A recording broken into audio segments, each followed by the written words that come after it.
Am I live? Pnawn da a croeso. Hello to you all and welcome. I'm Geraint Davies and I'm today's chair, and I'm a hedgeaholic, and I've been restoring and creating hedgerows and woodland clusters on my farm for the last 22 years or so, and I'm still not finished. So I'm a hill farmer from Bala within the beautiful Snowdonia National Park, and I'm also a member of the board for Natural Resources Wales. So today we have a discussion on hedges and edges and their importance in any future land management scheme. No matter where you farm or look after the environment, they provide a vital role into our future schemes, and nature will only thrive if we all pitch in together to make these work. Now we've got three panel speakers here today. Firstly, we've got Jerry Langford, and Jerry's worked for the National Trust for many years now. Initially responsible for woodland acquisition and management in Wales here, and then moving into project development and public affairs and managing the staff team in Wales until 2018. He now does policy advocacy and coordinates external influencing work in Wales. So by those few words, he's a wealth of information on any form of tree that's out there. So firstly, I'd like to hand over to you, Jerry, so that you can do your presentation, and then we'll move over to our second panelist after, if possible, please. Right. Well, thank you, Diolch yn fawr, and prynhawn dda, croeso I chi I gyd. Good afternoon and welcome, everybody. So Hedges and Edges, this is some thinking that we've been doing about green recovery in the rural environment, particularly in relation to farming and farmland. So it's one, for us, it's one dimension of agroforestry in its widest sense. And in the Woodland Trust, we've been campaigning on agroforestry for a while now to raise awareness and understanding and to highlight the sort of multitude of benefits that it offers both to farmers and to sort of society more widely. So for example, we've got what's called a statement of opinion laid in the Senedd at the moment for members of the Senedd to sign up to, and on the Green Recovery website there is a link to that, so please do encourage your member of the Senedd to sign up to it. So Hedges and Edges is not just about hedgerows, it's the whole package of all those sort of field boundaries, including the sort of the banks, the verges, the ditches, the tree lines and the shelter belts and the drystone walls, and also the other little patches of the wild that are sort of scattered across the landscape, like individual trees, ponds, the bits of ravines, all these things that enhance the sort of farmed countryside. So what we see is the opportunity here to recognise a coming together of sort of farming interests and conservation interests, and also recreation and tourism, and the opportunity to put public funding behind that sort of combination of interests. And so what we are advocating, particularly to the Welsh Government, is that a support scheme for this should be part of the new farming support package. And it would be a universal option on the basis that every farm has something to offer. I'm going to try and share a few slides, although they are, I have to see how this goes. Right, hopefully everyone can see that.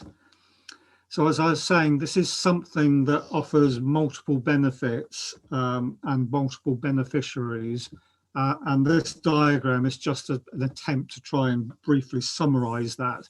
The range of potential benefits, from helping to mitigate flooding, to protecting livestock from weather extremes, restoring nature across the landscape, and also creating a mechanism through expanding field margins, hedges, tree lines, that will deliver quite a substantial part of this aspiration to significantly increase tree cover across Wales. The recommendations to the Welsh Government from the Committee for Climate Change envisage really quite a big increase in tree cover, and we think this sort of small scale planting of trees on farms can actually deliver quite a significant part of that. It's something that farmers can offer without it taking a very substantial part of the farmed landscape, a few % of the land. So for the farm business, there are, and I sort of defer to the farmers in the room, but their sort of advantages are some of the obvious ones, such as shelter and shade for sort of livestock management and welfare, but perhaps less obvious ones in terms of biosecurity management. And there's a general benefit in soil improvement, water resource management, the sort of mitigation of flash flooding, and the opportunity to contribute to sort of zero net carbon at a sort of farm scale. I'll move to a second slide. This is just summarising what farmers think from a survey of over 700 farmers across the UK that was conducted in 2018 by Farmers Weekly with the Woodland Trust. 10% of those respondents were in Wales. And it suggests strong support from the farming community, particularly for the environmental benefits. So for wildlife in particular, these edge habitats on farmland are collectively one of the most substantial and important habitat networks. But they've really not had, I don't think, the attention they deserve from the conservation sector. But as far as, it's my sort of strong view that expanding, improving, rebuilding these edge networks is going to be crucial if there's going to be any recovery in our wildlife. Nature reserves alone are not enough. They depend on this widespread network of habitat across the whole countryside. The other dimension, I think, is to do with farm tourism. The Welsh landscape and the sort of managed access routes within it are the sort of key asset for farm tourism, and that sort of asset is intimately connected with, again, the pattern of field boundaries and the features there. That's what provides a lot of the attractive landscape and the walking routes. So how about, we say we're advocating a new farm support scheme for the Welsh Government to bring in. So how might that work? Very briefly, obviously, part of it is doing a farm plan, which includes assessing what the field boundaries are like and what the future requirements are for tree planting and for moving and replacing fencing. I then envisage there'll be some sort of baseline payment to the landowner, which is simply proportional to the area of the habitat, including the actual extent of tree crown cover. And that's important because it provides a payment for the retention of existing trees. And then importantly, on top of that, there would be some sort of support for management, restoration, expansion, as it extends and improves the habitat quality overall, a sort of habitat condition escalator, if you like. And the criteria basically are, I think, are very simple. Increase the width and height of the tree and plant growth, allowing more fruiting and flowering. It's the fruits and flowers which are the resource of the wildlife. But also increasing the diversity of the structures of the boundary is also very beneficial. A boundary which includes a hedge, a verge, a ditch is much more valuable for wildlife than just a pure hedge.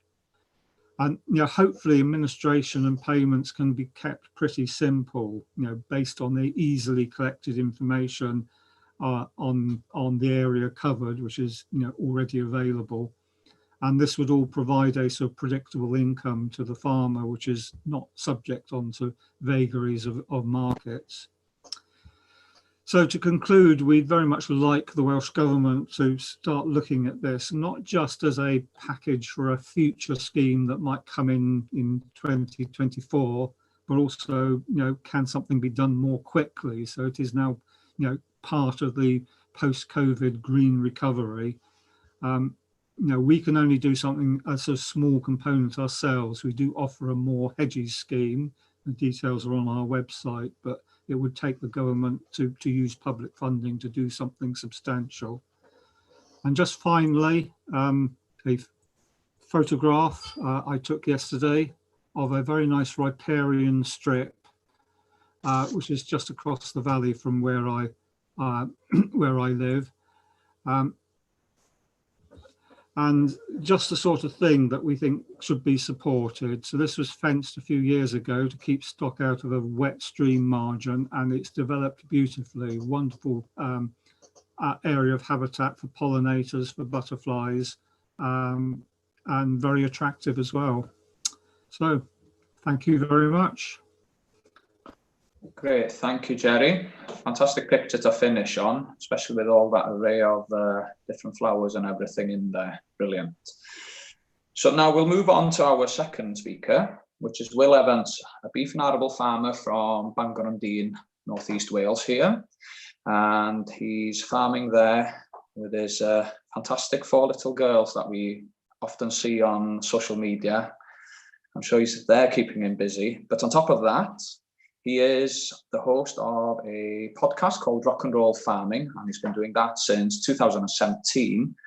And that has the aim of showcasing agriculture and people involved in the industry that we are in to the wider public. And he's also a co-founder of Eat Farm Now, which is something really worth looking into if you've got 5 minutes, people.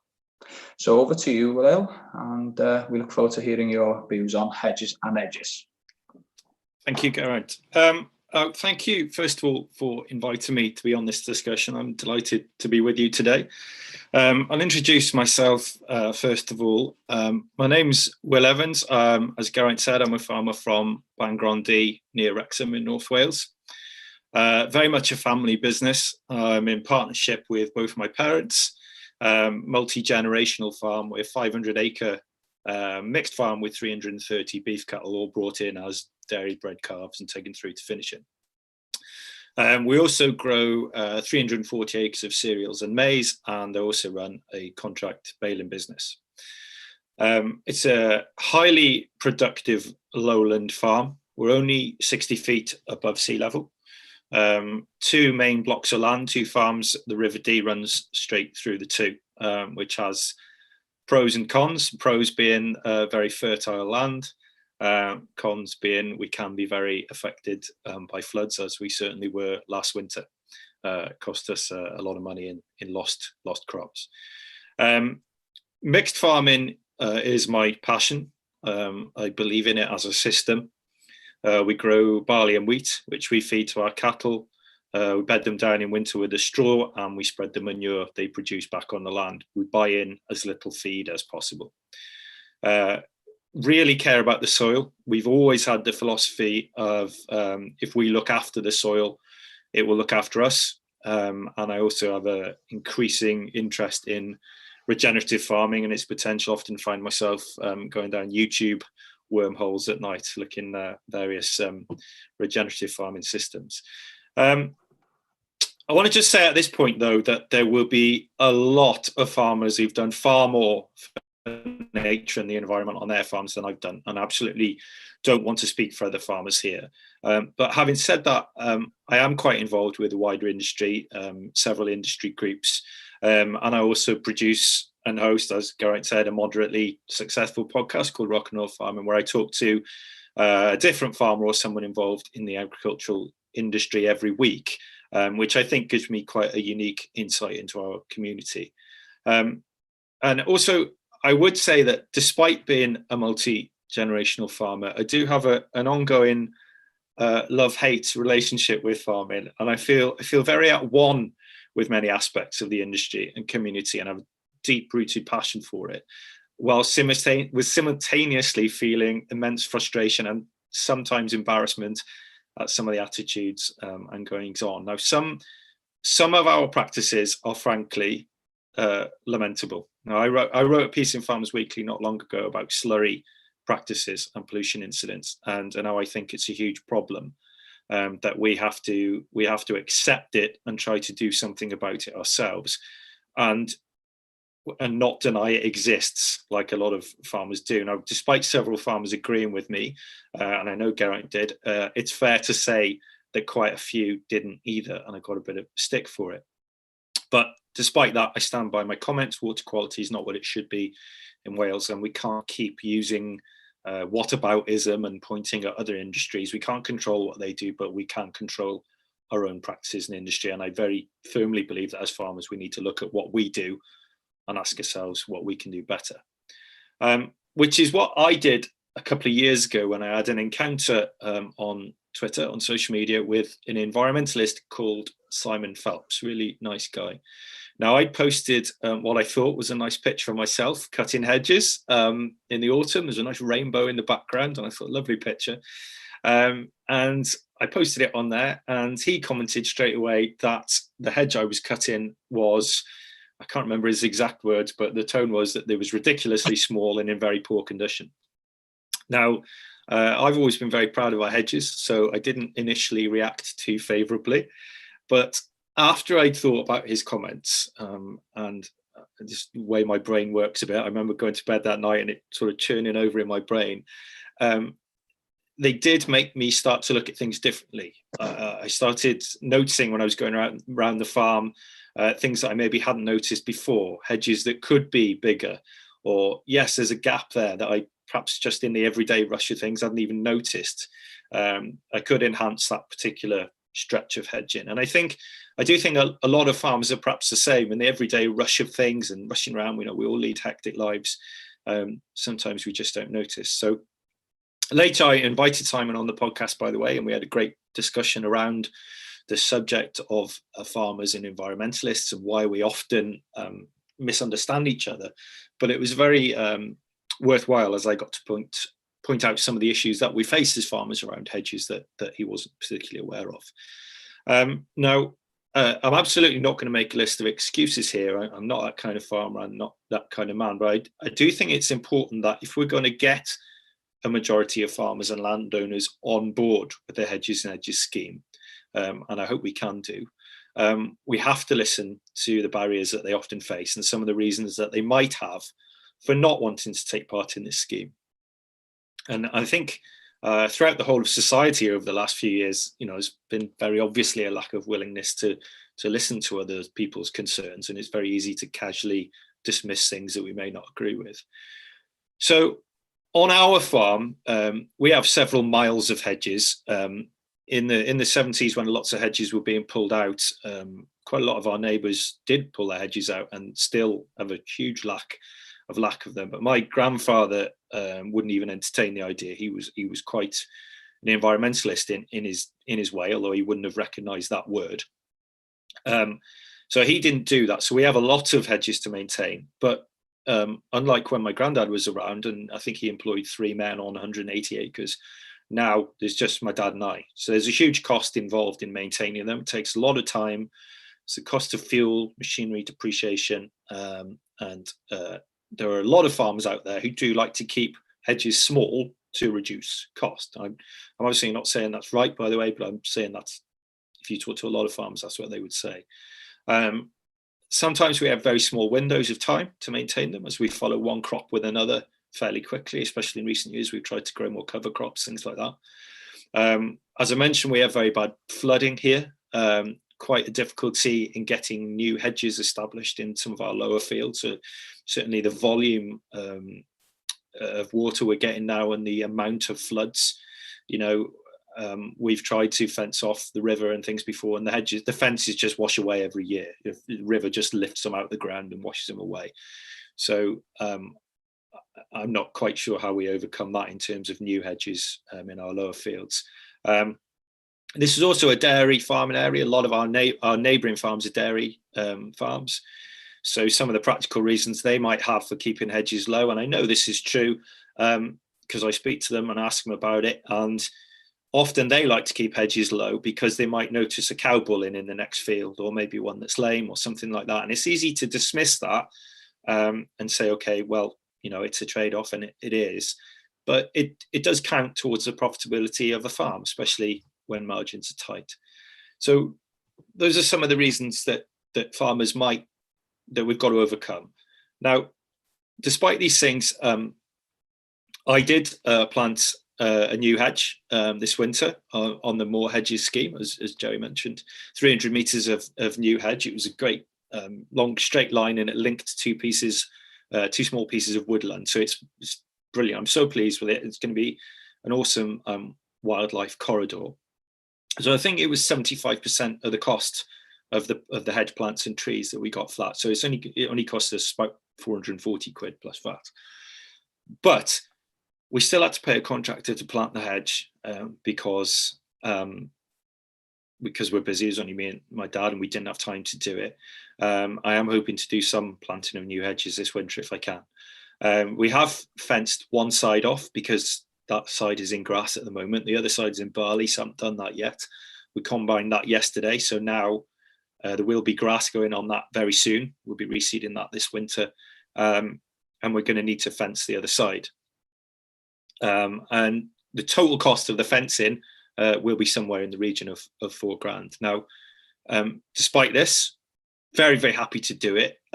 Aside from the practical benefits to livestock that Jerry mentioned and we saw on his slide, the benefits of a good hedge, we are also, in my opinion, uniquely placed as farmers to try to mitigate and reverse the effects of climate change. We do have a responsibility to future generations to do so, and I think, like most farmers, want to leave the farm and the planet in a better place for my children. And I do think that this point is important as well. I, like many others in the farming community, have suffered with stress and depression in recent times.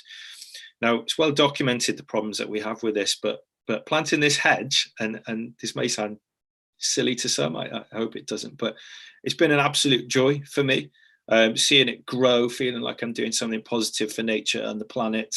And fellow humans has really made me feel good. I mean, I was baling the straw yesterday, very hectic day, quite stressful, and driving down the field next to that hedge, just seeing how it's grown really lifted my spirits. And I do think that's important, and I think that's something that perhaps should be factored into the benefits more. My dad, however, very much of the 1970s generation production mindset, he looks at it a bit differently. For him, all about the cost, and he will always ask, is this of benefit to us financially? Not because he doesn't care about the environment or the planet or his grandchildren, but because through his career he's been through quite difficult times in farming, where we've had to really tighten the belts, and we've been close to the edge at times, and it quite rightly is very business minded and focuses primarily on what pays, and that has to be our first priority, way above anything else. Paying the rent. We're tenant farmers here. I have to find £50,000 a year rent before I can even start to make a profit or pay the bills. A lot of tenant farmers in Wales. I think 30% of farms in Wales are tenanted, and close to 90% rely on some form of rented land. But having said all that, times are changing. We are going to have to farm in a more environmentally friendly manner, embrace the new schemes, and I think you're a fool, frankly, as a farmer, if you bury your head in the sand about that, because direct payments are going. Doesn't matter if you think that's a good thing or a bad thing. They are soon to be history, and we have to look to the future.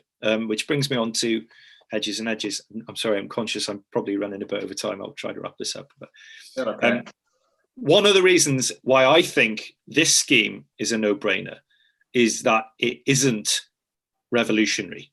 It's not asking farmers to radically change anything. It's not asking farmers to take large areas of land out of production, which will only make farmers, certainly in lowland areas, throw up their hands in horror. It's just a case of improving and enhancing what's already there. It's a quick and easy win, as far as I can see, for all concerned. But I stress again, and I've just mentioned a few of the issues facing farmers here. Unless it pays farmers to do this, unless they feel that the crucial work that they're going to be doing by being part of the Hedges and Edges scheme, which after all will benefit the whole of our society now and for future generations, unless it benefits them financially, it won't work. And it's a trite saying perhaps, but it's true that you can't go green if you're in the red. Now, to finish off, I'm very keen on the idea of brand Wales. Really excites me. The potential to contribute towards that image of us as a green and climate-friendly nation that is open to visitors from all around the world, as farmers, offers me real hope for the future of our country. And I feel that we should be showing serious ambition with this scheme and others, and aiming to get 95% of Welsh farmers on board, because why not? We should be setting an example to the rest of the world. People often hold up New Zealand and Ireland as examples of perceived green nations, and both those countries are excellent at marketing that. But we have the potential in Wales to lead the world in this, if we can just find a way to work together. And I believe the Hedges and Edges scheme offers us a genuine opportunity to do this, not in 5 or 10 years' time, but starting right now. Diolch yn fawr. Brilliant. Thank you, Will. Some very strong points there, and really, really valid points put over there of how we should be going forward. Thank you. Right, to our last panelist, who is Keith Powell, a Black Mountains 7th generation hill farmer. That's quite impressive to be a 7th generation. And he's also a vet, and he passionately believes that a thriving rural community and economy can deliver food, along with biodiversity, flood prevention and carbon sequestration, all these things that are required today for us to hit these green recovery agendas that we have set ourselves as a Welsh nation. And I'm really looking forward to hearing your views on these and how we can go forward to actually achieve them, please. Over to you, Keith. Fernanda, good afternoon. Thank you very much for asking me to come along today. I think I've got a bit of the short straw here because Jerry and Will were so eloquent that they're very hard acts to follow, but I'll do my best. I'm also, I feel a slight fraud because I'm not a hedges expert. What we concentrate on our environmental efforts is bringing wasteland basically into production. So we want to bring land which is agriculturally unused at the minute into production so that we maintain our rural community. We're targeting mostly bracken banks, steep bracken banks to plant deciduous woodland on. We're targeting bracken banks because when they grow bracken, and it takes really good soil to grow bracken. From a biodiversity point of view, they're very poor, and like you first do no harm should be your sort of motto. Yeah, so we're having some success with that. Apparently, it's 100,000 hectares of bracken banks in Wales, which at 2,500 trees per hectare is 250 million trees on land which is otherwise agriculturally unproductive. So if we just planted 20% of that, that's 50 million trees. So I think I've been asked along on this, and what really impresses me about Jerry's outline of the scheme is, one, you get a lot of bang for your buck from a wildlife point of view, from a connectivity point of view, from a carbon point of view, but you aren't taking land out of food production. The only thing when you showed your last picture, Jerry, I thought, well, that's a bit funny. And we were always taught that 3 times around the field is half of the field. And like, you've taken out quite a lot of good productive land there. Like, I haven't got a field that flat. Okay, we would be treasuring that bit of flat ground. I also love it. I love it from the veterinary point of view because of the biosecurity aspects. And I think from the flood prevention, especially if you use, I don't know if any of you are familiar with the software SciMap. A SciMap is a software package which identifies where water runs over fields, basically. So you could get, if you planted in literally in one part of the field, you might get a 10% reduction in water runoff. But if you target these areas where the water actually does flow, you can get a 50% deduction. So if one of the goals is to prevent flooding, then we can use SciMap and maybe having enhanced payments to target those areas so that we can really reduce the water. Yeah, I absolutely love the scheme. With all of these schemes, it's farmer engagement. And I think a lot of Welsh government maybe has a few problems getting farmer engagement. And certainly I think maybe Woodland Trust sometimes, RSPB, it's actually getting the farmers on board. So why is that? Why, this is the question, is how do you get the farmers on board? And I think I've got 4 or 5 points. They're not necessarily in any order, but I've got them written down on a bit of paper, so I'll just try and deal with them one at a time. The first is costs. Okay, I think the current government fencing rate's £3.48 a metre, something like that. That barely buys the materials. So you've got to pay, on top of that, you've got to pay quite a lot more. And it's double fencing, obviously, nearly all hedges, especially around here, because we're mostly stock. So the costs, the money that you get for doing it probably won't reach the actual cost that it's going to cost you. I love the fact that the land that is actually, what I really like about this is when you said in your thing, ravines, ponds, small bits of woodland can all be joined up.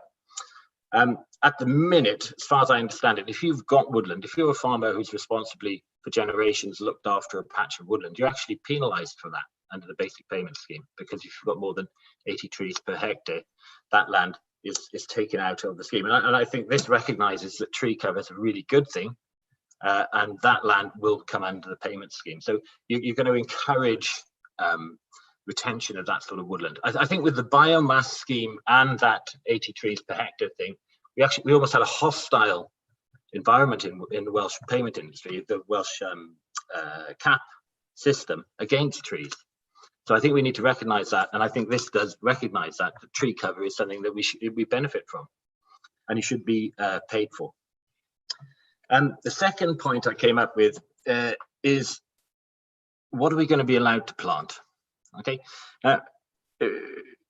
if you think of evolution as like a really long movie, you know, in the last 20,000 years, then the government ecological advisors seem to have picked one tiny frame out of that movie and said, this is where we want to be. Okay, so we're 3 miles west of the westernmost beach woodland in Europe, which is the Clydach Gorge. We're not allowed to plant beech, okay, because we're west of where beech was in 1500 or whenever it was. So, and this is immensely frustrating for us because we're losing ash, we've lost elm, and we don't know what's around the corner. What's the next virus, tree virus or tree pathogen that's going to come along? So we want a broad palette of species in our hedgerows and in our little bits of woodland that we can connect up with, and in our ravines. So at the minute I'm cutting bracken on the Brunarrow. It's a 64 hectare plant. When you look down on it, it's actually much bigger because it's a 35 degree slope, so it's probably about 20% bigger than that. One farmer sent me a photo out of an old book, 1780, admiring it was Perambulations in Powys or whatever the book was called, and it said, oh, on the Brunarrow, which is the hill we're planting, there's a magnificent sweet chestnut avenue. I found the remnants of it now when I'm cutting through this 8-foot tall bracken of this avenue, but we're not allowed to plant sweet chestnut because it's an exotic plant species, even though they must have been here for 1,000 years. So what I'm trying to say is we don't need such a rigid, regimented species mix that we're doing. There's great arguments for bringing trees in from 3 degrees south because the climate will warm, and we want to maybe get trees from provenance where they're used to warmer temperatures. And I think also we've got to look at it from the farmer doesn't just, if we say, let's take sweet chestnut for instance. If you've got a hedgerow of sweet chestnut and you've been encouraged to allow it to grow for 3, 4, 5 years, or a small patch, like you can coppice sweet chestnut after 20 years. So if you're coppicing sweet chestnut, you can make stakes out of it. The stakes that a farmer can buy nowadays are absolute rubbish. They don't last 2 ticks, and there's so much work putting a fence up. And the wire is fine, but the stakes go. So if something like sweet chestnut would be a fantastic answer for that, and you'd get a double win because you're not only growing the wood on farm, but you're not also putting all these chemicals in it. So, you know, we don't actually know. I know the arsenic and everything's been taken out of it, but you don't actually know what the result of that is. So I think we need to be more elastic, more flexible on what we actually put in, and not just be totally ecologically driven by by Puritans. I think another way of selling it to farmers is, like, I know you mentioned stock shading, and that's an excellent benefit. But I think there's other benefits which are very much related to what Will said. I loved the saying, "You can't be green if you're in the red," and I'd never heard that before. That's fantastic. I'm going to pinch that if that's okay, Will. But it's not just stock shading, but if you're decreasing your wind chill factor, okay, your soil is going to warm up quicker in the spring and it's going to cool down slower in the autumn. So you're actually extending your growing season. Now, I'm not sure what the facts are. I've looked it up, but there's nothing for our part of the world. But if you can extend your growing season, every farmer's years are going to prick up, because we are up against it in the Highlands. You know, we have a short growing season. And similarly, in hot summers, you get better moisture retention if you've got higher hedges, windbreaks. So your pastures, you know, we're quite steep sandstone. It dries out very quickly. So anything that can retain the moisture is good news for us. And apparently, and I don't know about this, we're a very long way from the sea, but there's advantages to windbreaks for salt deposition in pastures on coastal regions. So there's a couple more things, I suppose. I know a lot of farmers, myself included, are daunted by the government farmer interface. So, like, if we want to ask them a question, we type it in into the computer and we wait for an answer. Okay, and if I could pick up the phone and talk to a real person, that would make all the difference in the world. If the government had somebody, it wouldn't have to be like the Glacier Commons system where they had commons officers, but that was very successful because a real person came to you and you could chat to them. But you could just have somebody in the market where you could go and ask questions, but actually do the business of your scheme. I think most farmers would actually love this, because we've got to have hedges anyway. But it's an incredibly difficult mechanism to negotiate to get to the end you want. And I love the way, just to conclude, Jerry, I love the fact that you said you want to keep it simple. It does need to be simple. It doesn't need all of these incredibly complicated codes. And it doesn't need to be, I went to one farm, he's got 3 or 4, I was working, he's got, I don't know how many cattle, 3 or 4 chaps working for him. It's a multi-million-pound business. And he was colouring in a map. And I thought, he's colouring in, he doesn't need to colour in. This guy's really smart. He's run a huge business, but he's actually colouring in. So I think there's you need that. We need a more personal interface with the people who are at the other end from the farmers, if you see what I mean. And that's about it, really. So nowhere near as eloquent as Jerry, and nowhere near as eloquent as Will, but thank you very much. Fantastic, thank you, Keith. That was really interesting. And, you know, as a fellow farmer myself, I feel both of your frustrations and ambitions to deliver. And yeah, we really need something in the future that works for the lowland farmer and the upland farmer. So it's fair on delivery, isn't it? Moving on, we have some questions that come in, and I will try and read a few of them out. We have about 20 minutes, or just a bit over 20 left, so I'll fire away with the first question.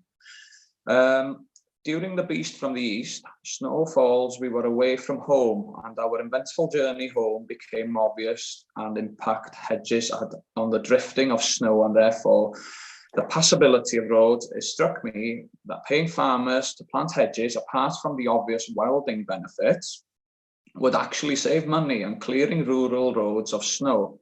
Perhaps money might be found from transport road budget towards this. If I could throw that one firstly to you, Keith, please. That's an interesting question. I think on your road home, the hedge must have been to the west of the road, because we certainly find here that snowdrifts are far worse by hedges, far worse. In fact, in the Beast of the East, I spent an entire day trying to dig out, and I got about a quarter of a mile. And then it was windy again on the second night, and it all filled back in. So I think on the leeward side, you will get increased drifting of snow with high hedges. But having said that, the beast for me, the east, by far, I don't want to tell you how old I am because I'm ancient, but that's by far the worst weather I've ever seen in my lifetime. So hopefully it was just a freak, and not to be repeated with possibly global warming. Yeah, absolutely correct. Hopefully it'll never come back to haunt us again. Will, have you got any thoughts of that? Well, I'm a softy lowlander, as you know, Geraint. You've been to my farm, and we very rarely get any serious snow here because we're in the shadow of the mountains, really, so it tends to go all around us. But having said that, we don't have to go very far further west to be up in the hills, and I got some friends who farm up there, and during the beast from the east, you know, a lot of them couldn't get out. We ended up having to try and take feed up for them and things like that. And certainly on the narrow roads up there, in this part of the world, there's no stone walls. They're all hedges, and I mean the drifting on the roads and on the field side was absolutely huge. I mean, it was over the hedges in some points. So, you know, I'm not sure about that, to be honest. I'm not sure whether it would help in that regard, really. No problem. And Jerry, have you got any thoughts of this first question? Only the comment that of roadside hedges in particular, I think, you know, that they have other benefits which might be more significant, particularly, you know, just in filtering wind, but also as noise screening and to help pollution screening as well. You know, particularly in where you've got people nearby. So I perhaps focus on some of the other benefits of roadside hedges. Brilliant, thank you. Right, I'll move on to the second question. What does the panel feel about asking farmers to only cut a third of the hedges each year? I understand that some years ago, research was done to show that the hedge kept its density while also allowing flowers, berries, with benefits for pollinators and birds. Would the environment and carbon capture not also benefit from asking farmers to leave a tree to grow to maturity every so many yards against the backdrop of a major ash dieback? We need to be thinking of ways to quickly replace the carbon and water uptake that these dying ashes are no longer able to do. The mature roots of a hedge would respond quickly to not being constantly cut back. Would we not also benefit from cutting the verges back only once a year at the end of the season on narrow roads? It would also encourage traffic to go slower, so a win-win. Can I throw that one to you first, Will? Yeah, so a few years ago, if someone had suggested to me only cutting the hedges every 3 years on my farm, I'd have thrown up my hands in horror and said, absolutely not, I wouldn't even consider it, because of the wear and tear on the hedge cutter for a start. You know, you try cutting a hedge, it hasn't been cut for 3 years with a flail hedge cutter, and it's a hell of a thing, and it smashes the hedge to bits as well. So I'd have said absolutely not, and we need to cut them every year, just trim them lightly, and it keeps the hedges nice and tight, and it's better for the birds and things like that. But and going back to my slight change of mindset since talking to Simon and since I've looked into him, and I read a great book not long ago called The History of the Hedgerow. I can't remember who wrote it, but it was really good, and it kind of changed my mindset a little bit. And since over the last couple of years, I have been trying to leave areas of hedges. I am still sort of going around the edges of them generally and just cutting the slight bit of regrowth, because I don't want them to get too big, because we're a mixed farm. We grow a lot of cereals here, so I have to drive down the edges of fields with very expensive machinery, combine balers, that kind of thing. But again, we are trying to let hedges, the trees grow in the hedges. I've been walking around them and trying to find trees naturally growing in hedges and marking them in the summer so that I know where they are. So in the autumn, I leave them. And it's been actually amazing to see how they've flourished just in a couple of years. So my mindset is changing. I think it could be a good thing, but again, farmers will have to be paid for it because there are some downsides to it as well. You know, I can obviously see the benefits for it with carbon capture, and as you in the question about the ash dieback and things like that, there are huge benefits to it, but from a practical farming point of view, there are some downsides to that as well. So, you know, it would have to be, farmers would have to be compensated for that, I think. Yeah, so maybe if you were paid for like a pollinator strip beside that hedgerow so that it's not coming in and hitting your machinery, yeah, you would live more with a similar compensation package there, really.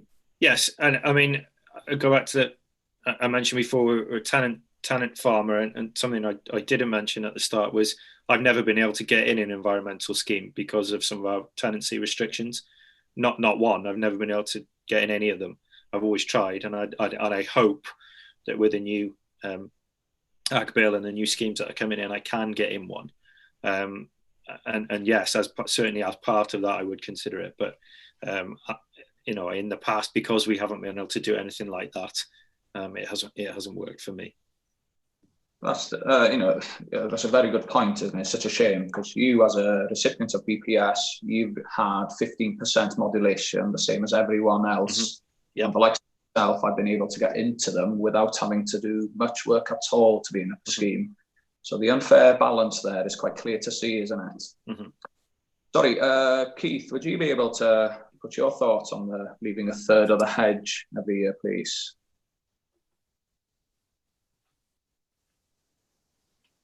Sorry, Keith, you're on mute. There we go. Hello, sorry about that.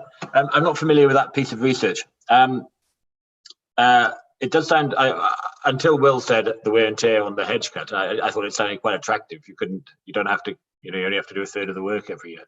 Mm. We do encourage individual trees in hedges already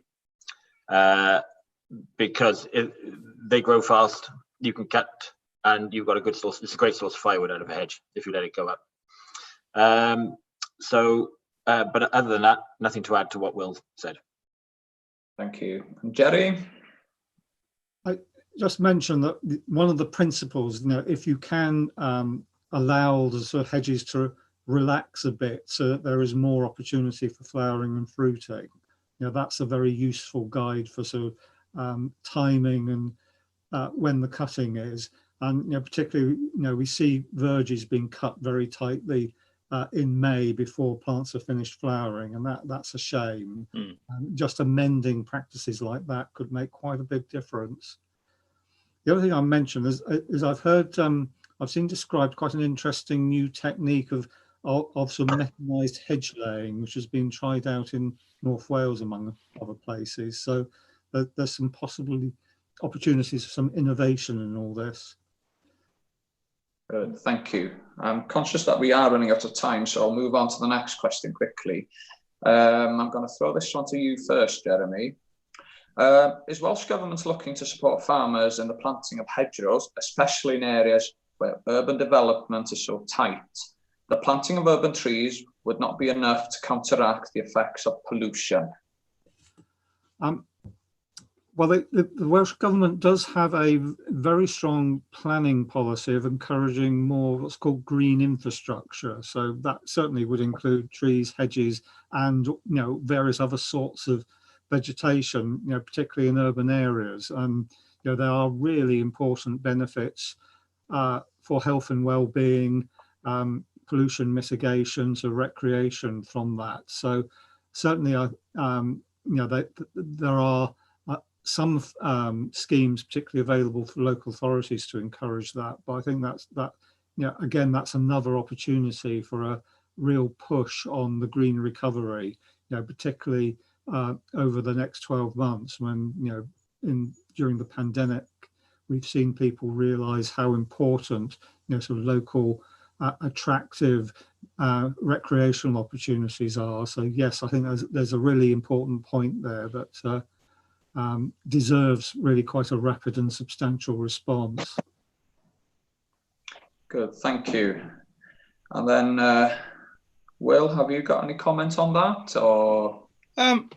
Only that, I mean, we only live 5 miles from Wrexham, and and which is obviously a huge town in northeast Wales, which is rapidly growing. There's been a lot of houses built in and around Wrexham over the last few years, and there's actually a farm that I bail on every year for a farmer who's just it's just been sold for development right on the edge of Wrexham, 200 acres, massive big hedges, a lot of mature trees, and I hope that when they do build on it, they manage to find a way to keep them, the hedges and trees, because it does make me very sad when I see these new developments around the town that have very little green space in between the houses, because, you know, we, as Jerry mentioned, you know, we talk about the health and well-being of society, and there's been a lot of focus on that with COVID, and I think a lot of people have been thinking a bit about it. And you know, when you see these houses that are sort of crammed in to very tiny spaces, and I know there's economic pressures, but it makes me very sad for the families and the children that will be living there, that they haven't even got a small garden around them, or trees or hedges. True. No. Keith, have you any views on this question, please? Yeah, I do. I think there's 3 points I'd like to make. One, I'm always staggered by just how many trees you can get into an urban environment. London has got a greater tree cover than the Yorkshire Dales National Park, for instance. So you can get a lot of trees into the urban environment, and the psychological, I think, or well-being benefits to the urban population are massive. Like, so the savings for the NHS, I would imagine, be absolutely thrilling. The second point is, I think all this, this is a more general point. It's not just planting trees around urban areas, but the whole concept of a green revolution is fantastic. We're going to need to create a few jobs, and these would be lovely jobs, and it'd be for local people. So I think this is a massive, massive spin-off. And I think the third thing is, I think there's with the urban environment and trees and urban expansion, there's a huge sort of financial opportunity here for the farming industry. I don't know if you're all familiar with the biodiversity, nascent sort of biodiversity credit scheme that's coming around.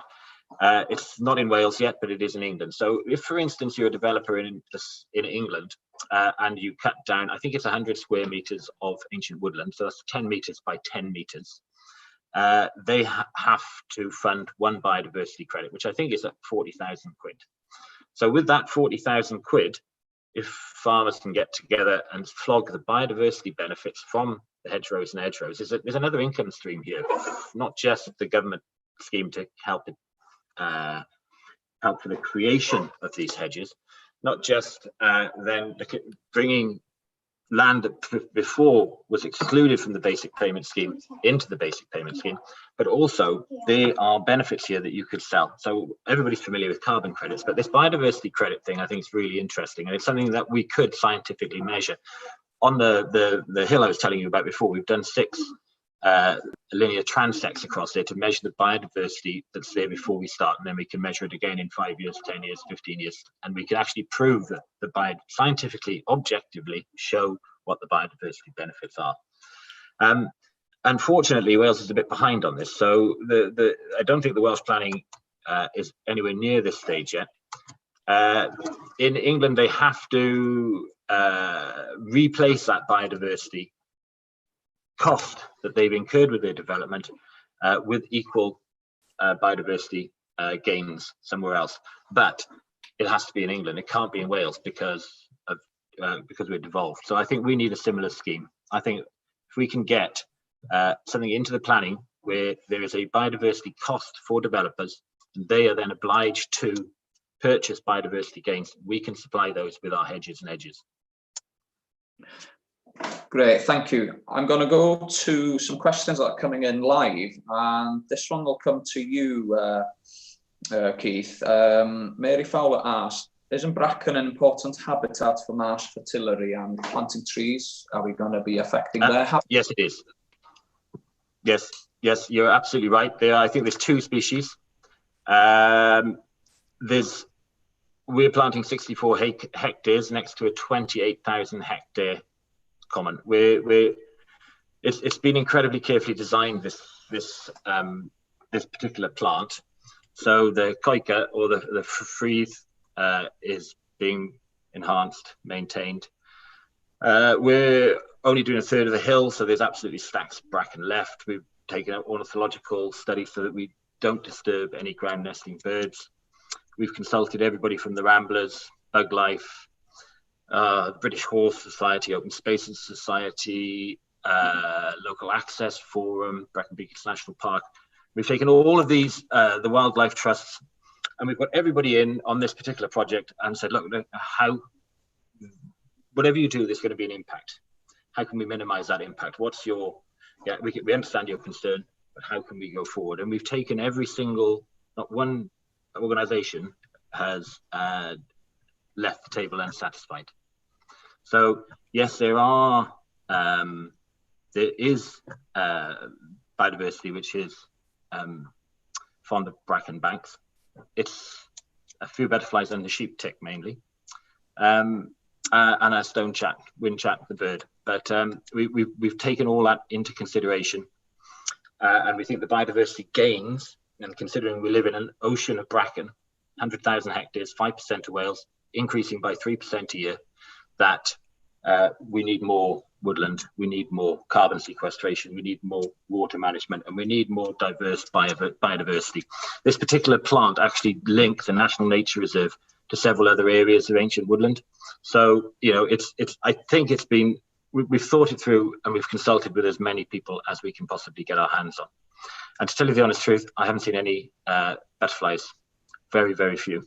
But I can't actually see above the bracken because it's a 35-degree slope and it's 8 foot high. So I'm lost most of the time.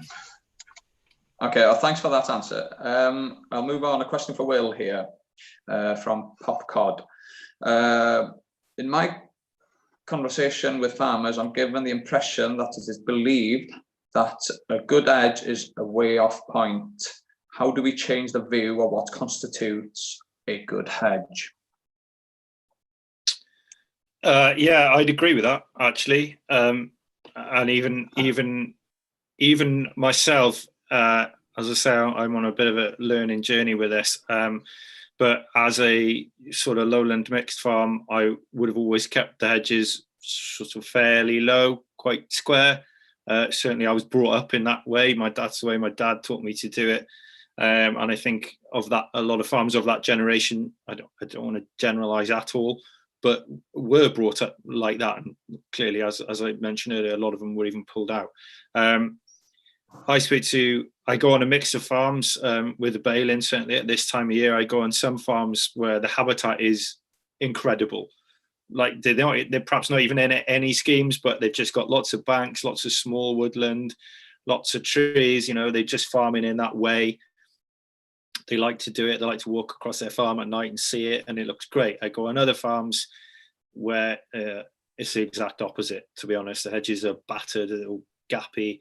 Not too many in this area, but certainly if you get further east, it's a bit like that. And family farming in Shropshire and over there, I'd say the hedges are a lot more gappier than they are here. Not doing a disservice to any farms in Shropshire, but I'm perhaps being a bit unfair, but that's what I see. So yeah, I think there is a perception of what's a good hedge. I thought it was interesting what Keith said about being able to pick up the phone and speak to someone, because I think a lot of farmers are going to have to change their mindset, and they might not know how to exactly go about it. You know, they might not know. It would be interesting to speak to people and be able to have these conversations about how we can increase biodiversity on our farms. And I know there's several good organizations. I mean, I've just joined the Nature Friendly Farmers Network because I want to learn more about this. But it would be good to be able to pick up a phone and ask someone and say, look, what are the benefits to me if I let my hedge grow and I only trim it every 3 years or whatever it may be? What are the benefits to me, and how do I go about it? Because I don't necessarily know. And sometimes it can be a bit embarrassing to admit that as a farmer, you know, and especially when you know as well as I do, Geraint, that farmers do get a bit of stick, and it can, in the press and things, it can feel like we are sort of constantly portrayed as some kind of villains, you know, and sometimes you're not quite sure how to change that. So I think that's a really good question. You know, it's obviously very abstract, because what I view as a good hedge, somebody else might not. Thank you, Will. We have 1 minute left, I'm afraid. So I have the task now of concluding on this. And the only conclusion I can come to this is, going forward, whether you are a farmer, a conservationist, an environmentalist, or whichever category you want to place yourself in, the core design of the future scheme that's on its way for Wales, we all need to be part of it and willing to listen and be part of this discussion together and respect each other's views on these things. And by doing that, I think we will be able to deliver this green recovery that Wales truly needs without interfering too much on food production and benefiting so much of the environment that we do need to be caring even more for as land managers, environmentalists, and what have you. So I think it's 3:30 now, so we'll draw it to a close. And I wish to thank everybody that's taken part in this, and thank you very much. Goodbye. Thank you.